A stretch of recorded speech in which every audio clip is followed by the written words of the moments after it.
Rayalaseema Ramanna చౌదరిలో dialogue చెప్పారు. నిన్న జరిగింది మర్చిపోను, నేడు జరగాల్సింది వాయిదా వేయను, రేపటి గురించి ఆలోచించను అని.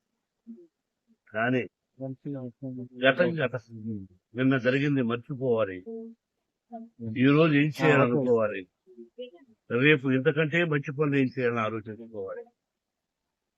సంక్రాంతి శుభాకాంక్షలు. నన్ను అడిగితే మా గురువు దాసనాథ చెప్పినట్టు, అన్నయ్య చెప్పినట్టు నందమూరి తారక రామారావు గారు, అంటే మనం చేస్తున్న వృత్తి సినిమా రంగం. మనం సినిమా ఫినిష్ చేస్తాం.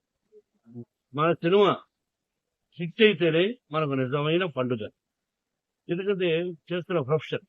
అలాగే ఇక్కడ సంక్రాంతి అంటే రైతు భారతదేశానికి వెన్నెముక.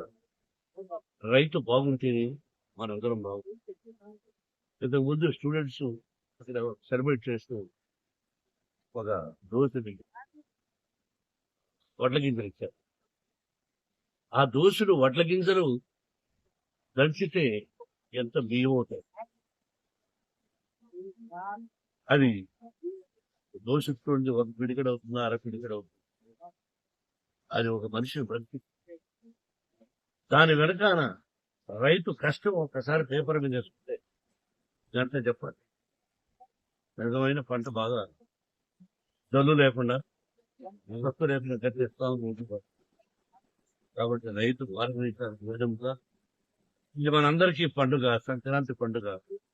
సంక్రాంతి లక్ష్మి అందరి ఇళ్లలోకి వచ్చి అందరూ సుఖ సంతోషాలతో సౌభాగ్యంగా 100 సంవత్సరాలు క్షేమంగా ఉండాలని, కరువు కాటకాలు రాకూడదని ఆ షిరిడి సాయినాథని ప్రకృతి నూతన సంవత్సరం సంక్రాంతి శుభాకాంక్షలు.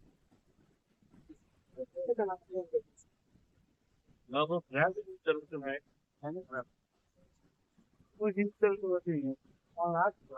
ఒక నిమిషం ఆప్ చేయమని